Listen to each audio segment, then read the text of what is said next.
السلام علیکم ورحمۃ اللہ وبرکاتہ الحمدللہ وکفا وسلام علی عبادہ الذین اصطفیٰ اما بعد فاعوذ باللہ من الشیطان الرجیم بسم اللہ الرحمن الرحیم اللہم صلی علی سیدنا و نبینا محمد وعلی آل سیدنا و حبیبنا محمد وبارک وسلم ولا حول ولا قوة الا باللہ العلی العظیم۔ کچھ دنیا کے ممالک میں کل 10 محرم تھی، کچھ جگہوں پہ شاید آج 10 محرم ہو، جبکہ یہ ایئر ہو رہا ہوگا انشاءاللہ پروگرام۔ 10 محرم کا ہمارے دین کے اندر بہت بڑا مقام ہے، جس کو ہم یوم عاشوراء بھی کہتے ہیں، اور نہ صرف کہ دین اسلام کے اندر بلکہ اسلام سے پہلے بھی، یعنی جو نبی کریم علیہ الصلاۃ والسلام آخری نبی ہیں، ان کی شریعت سے پہلے بھی 10 محرم کا ایک بڑا مقام رہا ہے۔ نبی کریم علیہ الصلاۃ والسلام جب مدینہ منورہ ہجرت کر کے تشریف لائے تو انہوں نے دیکھا کہ یہاں کے لوگ، خاص طور پہ جو یہودی تھے، وہ 10 محرم کو روزہ رکھتے ہیں۔ تو نبی کریم علیہ الصلاۃ والسلام نے پوچھا کہ یہ 10 محرم کو روزہ کیوں رکھتے ہیں؟ تو انہوں نے کہا، لوگوں نے کہا کہ اس دن اللہ سبحانہ وتعالیٰ نے سیدنا موسیٰ علیہ الصلاۃ والسلام کو فرعون سے نجات دی تھی، تو اس کی خوشی میں یہ لوگ 10 محرم کا روزہ رکھتے ہیں۔ تو نبی کریم علیہ الصلاۃ والسلام نے فرمایا کہ ہمارا تو زیادہ حق ہے کہ ہم اس دن کو روزہ رکھیں، لیکن یہودیوں کے ساتھ مشابہت تاکہ نہ ہو، اگلے سال سے ہم روزہ رکھیں گے 10 کا، اور اس کے ساتھ ایک اور روزے کو بھی ملا لیں گے۔ تو 10 محرم یوم عاشوراء ایک خاص اہمیت کا حامل ہوا۔ اللہ تعالیٰ نے موسیٰ علیہ الصلاۃ والسلام کو فرعون سے نجات دی، ان کی قوم کو، اور مدینہ منورہ آنے سے پہلے بھی نبی کریم علیہ الصلاۃ والسلام کو اللہ تعالیٰ نے حکم دیا کہ 10 محرم کو روزہ رکھا کریں۔ اس کی بہت فضیلت ہے، 1 سال کے گناہوں کا کفارہ ہے 10 محرم کا روزہ۔ اور اس کے بعد ہماری اپنی ہسٹری کے اندر ایک بہت دردناک واقعہ پیش آیا، سیدنا امام حسین رضی اللہ تعالی عنہ اور ان کے گھر والوں کی شہادت۔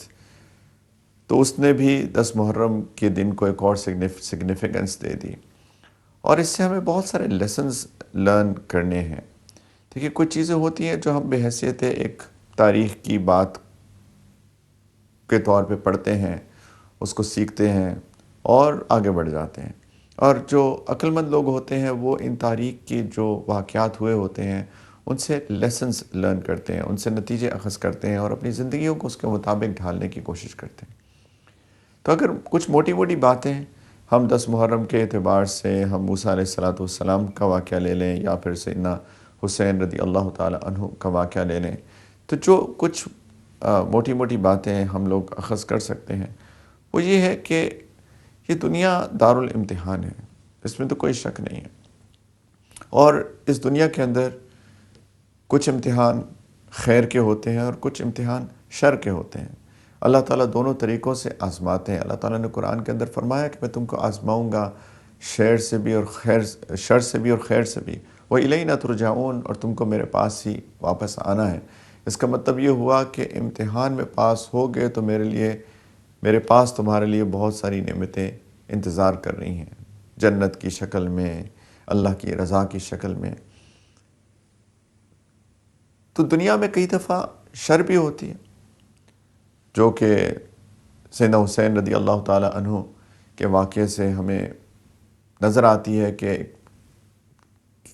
رسول اللہ صلی اللہ علیہ وسلم کا خانوادہ، ان کے اہل بیت، وہ شہید کر دیے گئے اتنی بے دردی سے۔ تو یہ شر ہے، اور ایک طرف موسیٰ علیہ الصلاۃ والسلام کو اللہ تعالیٰ فرعون سے نجات دے رہے ہیں اور ان کے ساتھیوں کو، تو یہ خیر ہے، ایک ہی دن ہے۔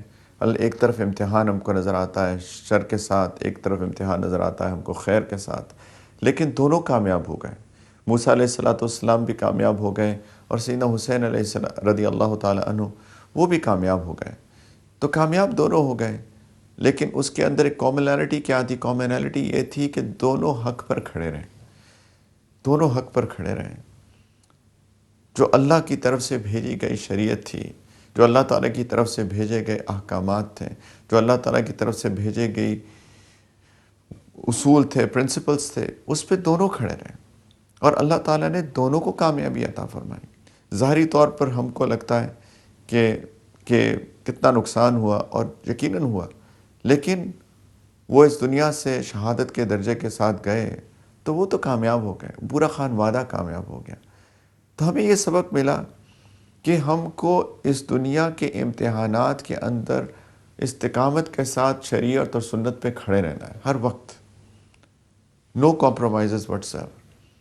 اور امتحانات سب کے لیے ہیں، اللہ تعالیٰ نے سب کو دنیا میں امتحان کے طور پر ہی بھیجا ہے، امتحان کے لیے ہی بھیجا ہے۔ اللہ تعالیٰ نے فرمایا الذی خلق الموت والحیات لیبلوکم ایکم احسن عملا، کہ اللہ تعالیٰ نے موت اور زندگی کو اس لیے بنایا، اس لیے تخلیق کیا تاکہ وہ تمہارا امتحان لے کہ تم میں سے بہترین اعمال کون کرتا ہے۔ اور بہترین اعمال اللہ تعالیٰ نے ڈیفائن کیے ہیں، اللہ کے رسول صلی اللہ علیہ وسلم نے ڈیفائن کیے ہیں، اور وہ ہیں شریعت اور سنت۔ That's it. شریعت اور سنت پر عمل کرنا بہترین اعمال ہیں۔ اللہ تعالیٰ مختلف حالات، مختلف احوال بھیج کر انسان کو آزماتے ہیں۔ کچھ چیزیں ہم کو اچھی لگتی ہیں، کچھ چیزیں ہم کو اچھی نہیں لگتی ہیں، کچھ چیزیں ہمیں شر لگتی ہیں ظاہری طور پہ، کچھ چیزیں ہمیں خیر لگتی ہیں۔ تو ہم کو ان شریعت اور سنت کے اوپر کھڑے رہنا، ہر حال میں کوئی کمپرومائز نہ کرنا، یہ سبق ملتا ہے ہم کو یوم عاشوراء سے۔ اور دوسرا سبق جو ہم کو ملتا ہے وہ یہ ہے کہ قربانی وہ ایمان کی بنیاد ہے، ایسنس آف فیتھ ہے قربانی۔ ہمیں کمفرٹ زون سے نکلنا پڑے گا اگر ہم کو کامیابی چاہیے۔ اور آپ دنیا میں کسی بھی چیز کو دیکھ لیجئے، آپ کو اس کی کامیابی کے پیچھے کوئی نہ کوئی قربانی کی داستان نظر آتی ہے۔ کبھی بھی ایسا نہیں ہوتا کہ انسان کو بیٹھے بٹھائے کوئی چیز مل جائے، کوئی کامیابی مل جائے۔ آپ کو پیسے کمانے ہیں، آپ کو قربانی دینی پڑے گی۔ آپ صبح گھر سے نکلتے ہیں، سارا دن کام کرتے ہیں، کبھی شام کو 6 بجے 7 بجے، ایسا بھی ہوتا ہے راتوں کو کام کر رہے ہیں، ویکنڈز پہ کام کر رہے ہیں۔ کس لیے؟ صرف اس لیے تاکہ کچھ پیسے مل جائیں، جو کہ ہماری ضرورت ہے آف کورس۔ تو کچھ پیسے کمانے کے لیے اس کے پیچھے کتنی بڑی قربانی ہے۔ انسان کو اپنی صحت کا اگر خیال کرنا ہے تو اس کو محنت کرنی پڑے گی، اس کو جم جانا پڑے گا، اس کو واک کرنی پڑے گی، اس کو ایکسرسائز کرنی پڑے گی، اس کو ویٹس اٹھانے پڑیں گے تاکہ انسان کی مسل ٹوننگ ہو، اس کی صحت اچھی ہو۔ قربانی ہے اس کے پیچھے بھی۔ اسی طریقے سے آخرت کی کامیابی کے پیچھے بھی قربانی ہے، قربانی دینی پڑے گی۔ وہ it can be as simple as کہ صبح فجر کے لیے اٹھنا، رات کو جتنی مرضی دیر سے سوئے، لیکن صبح جب فجر کا وقت آئے گا اور مؤذن پکارے گا حی علی الصلاۃ حی علی الفلاح الصلاۃ خیر من النوم، نماز نیند سے بہتر ہے، نماز کے لیے آ جاؤ، کامیابی کی طرف آ جاؤ، تو ہم اپنی نیند کو قربان کریں گے، اٹھیں گے، وضو کریں گے اور مسجد پہنچ جائیں گے۔ یہ تو سب سے چھوٹی قربانی ہے کہ آپ اپنی نیند قربان کریں، لیکن اس سے بڑھ کر اپنا مال قربان کریں، اللہ کے راستے میں خرچ کریں، اللہ کے لیے خرچ کریں، خیر کے کاموں میں خرچ کریں، اور اپنی جان کی قربانی، اپنے وقت کی قربانی۔ انسان کو محنت کرنی پڑے گی، کمفرٹ زون سے نکلنا پڑے گا اگر آخرت چاہیے، اگر آخرت میں کامیابی چاہیے۔ یہ نہیں ہو سکتا کہ انسان گھر بیٹھا رہے، اور نہ صرف کہ گھر بیٹھا رہے بلکہ جو ہم نے پہلی بات کی کہ کمپرومائز کرے شریعت اور سنت کے پرنسپلز کو، بے حیائی دیکھے، غلط بولے، جھوٹ بولے، غیبت کرے، بے حیائی سنے، لوگوں کا دل دکھائے، دھوکہ دے، بیجا مال لے لے، وغیرہ وغیرہ وغیرہ، یہ سب کچھ کرے، شریعت سنت کو کمپرومائز کر دیا، پلس کوئی محنت نہیں کی، کوئی ایفرٹ نہیں کی، اور انسان سمجھے کہ میں آخرت میں کامیاب ہو جاؤں گا۔ یہ سبق نہیں ملتا ہمیں یوم عاشوراء سے۔ قربانی از دا ایسنس آف فیتھ۔ دوسری بات، انٹیگریٹی، دیٹ اسپیکس لاؤڈسٹ، کہ انسان کی انٹیگریٹی ہو، اس کے جو اصول ہیں اس پہ وہ مضبوطی سے کھڑا ہو، جس کو وہ صحیح سمجھے اس پہ کھڑا ہو جائے۔ اور کئی دفعہ سائلنٹ انٹیگریٹی ہوتی ہے، ہم کو بہت بیان بازی نہیں کرنی ہوتی، کیریکٹر کی انٹیگریٹی ہوتی ہے، اور یہی دکھایا موسیٰ علیہ السلام نے بھی یہی دکھایا، سیدنا حسین نے بھی یہی دکھایا، اہل بیت نے بھی یہی دکھایا۔ کہ سائلنٹ انٹیگریٹی تھی، جس کو انہوں نے حق سمجھا اس حق پر کھڑے ہوئے. اور آپ دیکھیے آج کہ ہم قیامت تک آنے والی نسلیں ان کی باتوں کو دہرائیں گی، ان کی بات کریں گی، ان کے چرچے ہوں گے. تو انسان کی جو کیریکٹر کی انٹیگریٹی ہے، حق کو حق سمجھ کے حق پہ کھڑے ہو جانا، وہ ہمیشہ آخری دم تک اس کو یاد کیا جائے گا. ایک اور سبق جو ہم کو ملتا ہے خاص طور پہ سیدنا حسین رضی اللہ تعالیٰ عنہ کے واقعے سے، کربلا کے واقعے سے، کہ کئی دفعہ کچھ لوگ مایوس ہو جاتے ہیں کہ ان کے اوپر بہت سخت احوال آتے ہیں، تو وہ شیطان ان کو اس مایوسی کے اوپر لے جانے کی کوشش کرتا ہے کہ تم تو بڑے گناہ گار ہو، تمہارے اوپر تو عذاب آ رہے ہیں، اور تمہارا تو کچھ بھی نہیں بنے گا، دنیا میں بھی تمہارا یہ حال ہے، آخرت میں بھی تمہارا پتہ نہیں کیا بننے والا ہے. دیکھیں، ہر سختی عذاب نہیں ہوتا. اس سے ہم کو یہ بھی سبق ملا کہ ہر سختی عذاب نہیں ہوتی.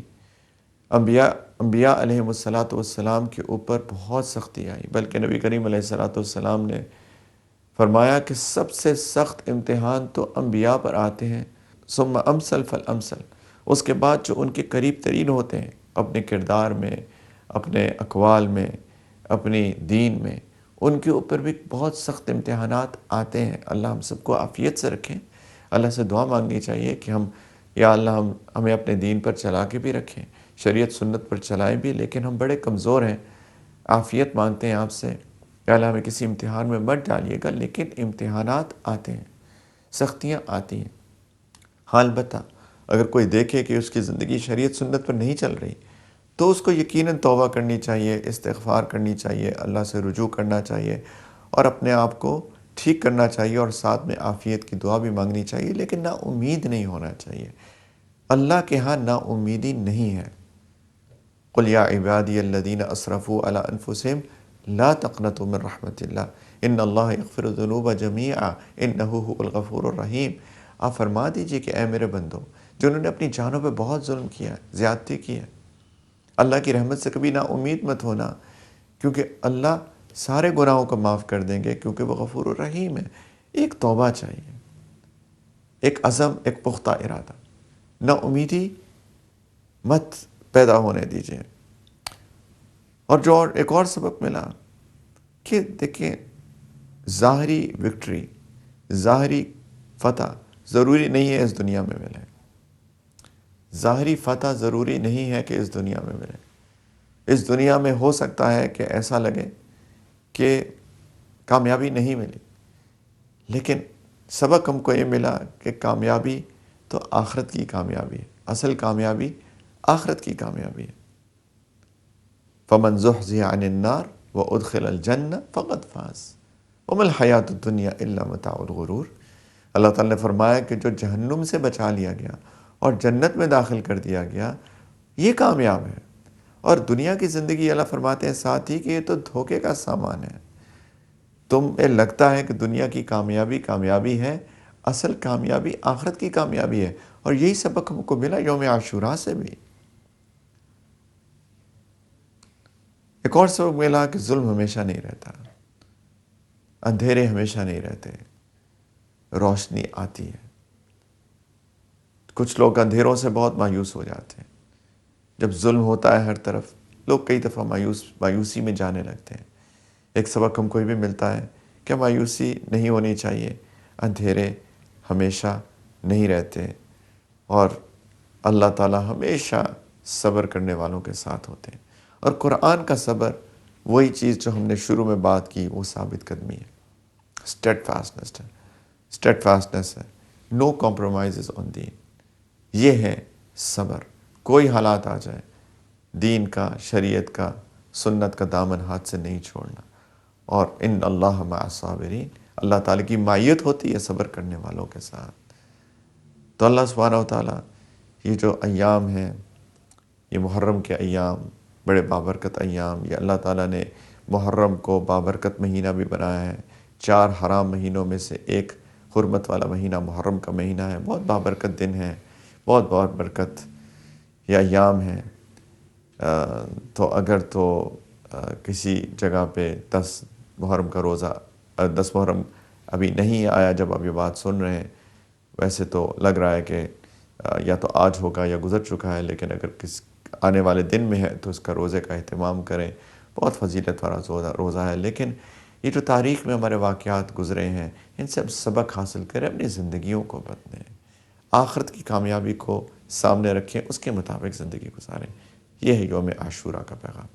انشاءاللہ ایک چھوٹی سی بریک لیتے ہیں اور آپ کے سوالوں کے ساتھ دوبارہ حاضر ہوتے ہیں۔ السلام علیکم ورحمۃ اللہ وبرکاتہ۔ Welcome back. بریک کے بعد آپ کے سوالوں کے ساتھ حاضر ہیں۔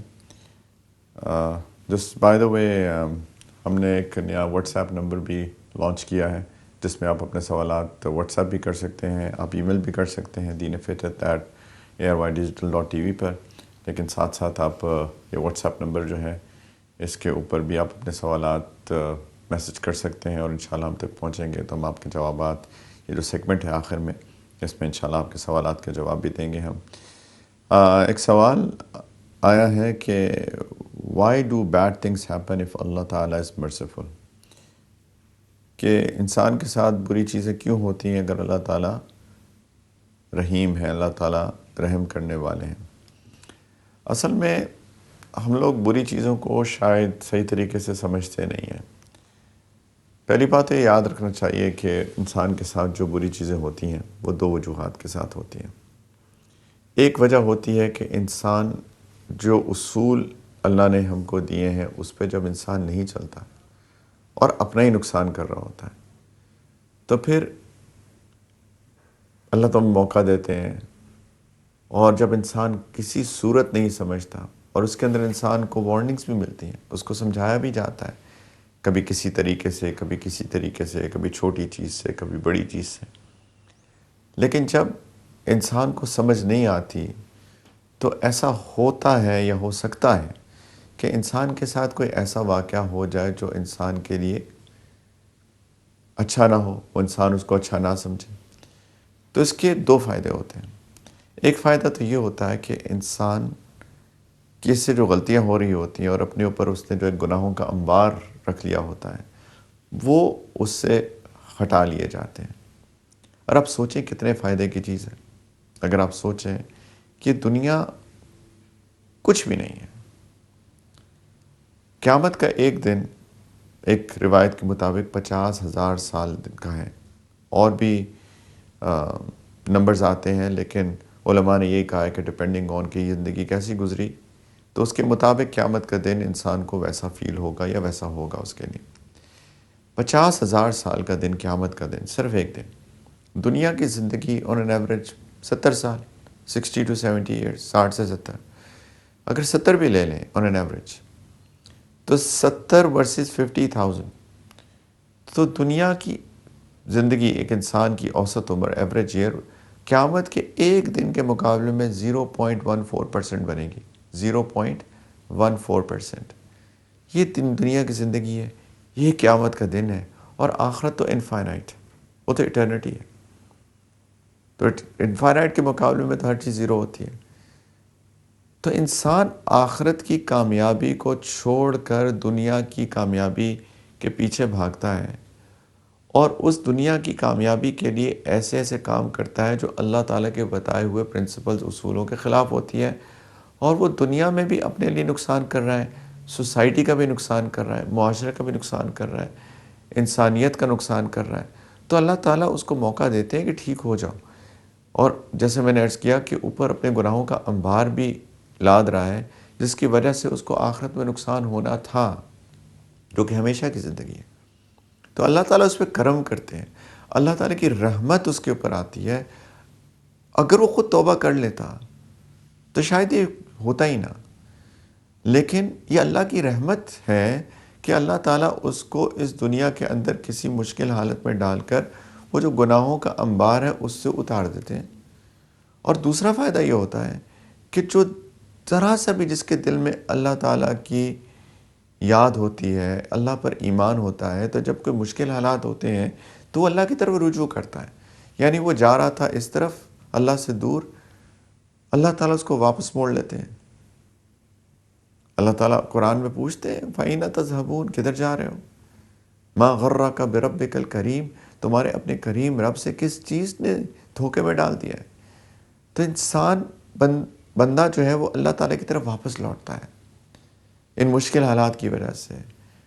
تو اس سے بڑی اور کیا نعمت ہوگی کہ بندہ اپنے رب سے دور جا رہا ہو اور کوئی مشکل گھڑی آئے اور بندہ اپنے رب کی طرف اڑ جائے، دعائیں کرے، دعائیں کروائے. لوگ پوچھتے ہیں کہ وظیفہ بتائیں، قرآن پڑھتے ہیں، تلاوت کرتے ہیں، دعائیں مانگتے ہیں، صدقہ کرتے ہیں. تو یہ تو انسان کی خیر ہی خیر ہے. تو کیا اللہ کی رحمت نہیں ہوئی انسان کے اوپر کہ اس کی تباہی بربادی، اٹرنل تباہی بربادی سے اللہ نے اس کو بچا لیا؟ اس سے بڑی رحمت کیا ہو سکتی ہے؟ کہ اللہ تعالیٰ نہیں چاہتے کہ بندہ آخرت میں اپنے آپ کو تباہ کرے. اور اللہ کا ایک سنت ہے، ایک اصول ہے، آگ جلاتی ہے. اب کوئی کہے کہ نہیں میں نے تو آگ میں ہاتھ ڈالنا ہی ڈالنا لیکن یہ نہ جلائے، تو یہ اللہ کی سنت کے خلاف ہے. تو یہ جو ساری سیٹ آف چیزیں ہیں، انسان اپنے آپ کو جہنم کی طرف لے کر جا رہا ہے. یہ تو اللہ کی رحمت اور بھی ہے کہ اللہ تعالیٰ ایک گناہ کو ایک ہی رکھتے ہیں. کوئی نیکی بندہ کرے تو اس کو 10 لکھ دیتے ہیں. ایک گناہ رہتا ہے، ایک نیکی 10 نیکیاں کم از کم بن جاتی ہیں. توبہ کرتا ہے، گناہ معاف ہو جاتے ہیں. تو اللہ کی رحمت ہی رحمت ہے. اللہ نہیں چاہتے میرا بندہ جہنم میں جلے، آخرت میں تباہ و برباد ہو، لیکن انہیں کی کر ہی نہیں رہا، گناہوں پہ گناہ کیے جا رہا ہے. یعنی از ڈیسٹنڈ فار ڈسٹرکشن ان دا آخرت. وہ اپنے آپ کو آخرت میں تباہی کا اپنے لیے ذمہ دار بن رہا ہے. تو اللہ کی رحمت آتی ہے، دنیا میں اس کے اوپر کچھ ایسے حالات آ جاتے ہیں جو اس کو مشکل لگتے ہیں اور وہ اللہ سے رجوع کرتا ہے یا اس کی وجہ سے انسان کے گناہ معاف ہو جاتے ہیں. تو کیا یہ رحمت نہیں ہے؟ اور دوسری بات کہ میں نے شروع میں بالکل عرض کیا کہ 2 وجہ سے مشکل حالات آتے ہیں. ایک تو یہ وجہ جو میں نے عرض کی، دوسری بات کہ مشکل حالات انسان کو نکھارنے کے لیے آتے ہیں. آج ہم نے یہ بات کی یوم عاشوراء کے توسط سے کہ کچھ چیزیں جو ہم کو بری لگتی ہیں لیکن اصل میں اس کے پیچھے خیر چھپی ہوتی ہے. میں نے مثال دی کہ کوئی بندہ جم جاتا ہے اپنی جسمانی صحت کے لیے، تو اس کو کوئی بہت مزہ نہیں آ رہا ہوتا، شاید ویٹس اٹھا کے محنت کر کے. انسان چاہتا ہے ریلیکس رہے، انسان چاہتا ہے آرام سے بیٹھا رہے، کھائے پیے مزے کرے. کس کا دل چاہتا ہے کہ جا کے اپنے آپ کو مصیبت میں ڈالے، پریشانی میں ڈالے؟ لیکن انسان جاتا ہے، پھر بھی جم جاتا ہے، واک کرتا ہے، چلتا ہے، پسینہ نکالتا ہے، کیونکہ اس کو پتہ ہے کہ اس کی صحت اس کی وجہ سے اچھی ہوگی. اسی طریقے سے جو مشکل حالات ہوتے ہیں انسان کی شخصیت کو نکھار رہے ہوتے ہیں، درجات بھی اس کے بلند ہو رہے ہوتے ہیں. جب وہ صبر کرتا ہے استقامت کے ساتھ، شریعت اور سنت پر کمپرومائز نہیں کرتا، تو اس کے درجات بھی بلند ہو رہے ہوتے ہیں. بچہ جب بیمار ہوتا ہے، چھوٹا سا بچہ، تو اس کا امیون سسٹم ڈیولپ ہو رہا ہوتا ہے، اس کی امیونٹی سٹرونگ ہو رہی ہوتی ہے. تو جب بچہ بیمار ہوتا ہے کئی دفعہ اور جب وہ بڑا ہوتا ہے تو وہ اس کا جو اندر ڈیفنس میکانزم ہے وہ سٹرونگ ہو چکا ہوتا ہے، قوت مدافعت بڑھ چکی ہوتی ہے. دیکھنے میں لگتا ہے کہ بیمار ہے، اوہو اتنی دیر بیمار رہا، اتنا بخار رہا، نزلہ ہوا، زکام ہوا، فلاں بیماری ہو گئی. ظاہری طور پہ ہمیں لگتا ہے کہ کوئی بہت ہی غلط ہو گیا، لیکن حقیقتاً اس کے اندر جو امیون سسٹم ڈیولپ ہو رہا ہوتا ہے وہ اس کو بعد میں جا کے فائدہ دیتا ہے. اسی طریقے سے جو مشکل حالات انسان کے اوپر آتے ہیں، انسان کی پرسنالٹی کو نکھارتے ہیں، وہ انسان کے کیریکٹر کو سٹرونگ کرتے ہیں. وہ تو خیر ہی ہوتی ہے. اور جیسے میں نے عرض کیا کہ درجات بلند ہوتے ہیں. پہلی میں گناہ معاف ہو رہے ہوتے ہیں، اور دوسرے میں اگر اس بندہ گناہ نہیں کر رہا، ویسے تو ہر بندہ غلطیاں کرتا ہے، لیکن میں ان کی بات کر رہا ہوں، غلطیاں کرتا ہے، توبہ کرتا ہے، معافی مانگتا ہے، استغفار کرتا ہے، تو اس کے اوپر جب مشکل حالات آتے ہیں تو یہ درجات اس کے بلند ہو رہے ہوتے ہیں، اس کی پرسنالٹی سٹرونگ ہو رہی ہوتی ہے. صحابہ میں کتنے مشکل حالات آئے، لیکن جب مشکل حالات ٹلے، جب فتوحات ہوئیں، جب بہت مال آیا، تو اس مال کے آنے نے ان کے دل پہ ذرہ برابر اثر نہیں ڈالا. کیوں؟ اس لیے کیونکہ ان کی پرسنالٹی اتنی سٹرونگ ہو چکی تھی بائی دیٹ ٹائم. اس وقت تک اتنے مضبوط ہو چکے تھے اخلاقی اعتبار سے کہ اس مال کے آنے نے ان کو متکبر نہیں بنایا، ایروگنٹ نہیں بنایا. وہ عاجزی کے ساتھ رہے، لوگوں پہ خرچ کرتے رہے، لوگوں کا خیال کرتے رہے. یہ کیوں ہوا؟ اس لیے کیونکہ اللہ تعالیٰ نے ان کی شخصیت کو بنایا تھا، اللہ کے رسول صلی اللہ علیہ وسلم نے ان کی تربیت کی تھی اور حالات نے ان کی شخصیت کو سنوارا تھا۔ یہ وجوہات ہوتی ہیں، یہ سب اللہ کی رحمت ہی رحمت ہے۔ عسیٰ ان تکرہوا شیئا وہو خیر لکم وعسیٰ ان تحبوا شیئا وہو شر لکم واللہ یعلم وانتم لا تعلمون۔ اللہ تعالیٰ نے فرمایا ہو سکتا ہے تمہیں کوئی چیز بری لگے لیکن وہ تمہارے لیے خیر ہو سکتا ہے کوئی چیز تمہیں اچھی لگے لیکن وہ تمہارے لیے بری ہو، اللہ کو معلوم ہے، تم کو نہیں پتہ۔ ہمیں اللہ پہ توکل کرنا چاہیے، ٹرسٹ کرنا چاہیے۔ بے شک اللہ تعالیٰ بہت رحیم ہے، جو کچھ ہوتا ہے وہ خیر کے لیے ہوتا ہے۔ امید ہے کہ میں اپنی بات سمجھا پایا ہوں۔ اللہ تعالیٰ عافیت کا معاملہ کریں، خیر کا معاملہ کریں، ہر بندے کے ساتھ آسانیوں کا معاملہ کریں۔ ہم بڑے کمزور ہیں۔ سوالات ای میل کرتے رہیے انشاءاللہ۔ یہ واٹس ایپ نمبر پہ بھی آپ کر سکتے ہیں، ای میل ایڈریس پہ بھی کر سکتے ہیں۔ انشاءاللہ اگلے ہفتے پھر ملاقات ہوگی، دعا میں یاد رکھیے گا۔ وآخر دعوانا ان الحمدللہ رب العالمین۔ السلام علیکم ورحمۃ اللہ وبرکاتہ۔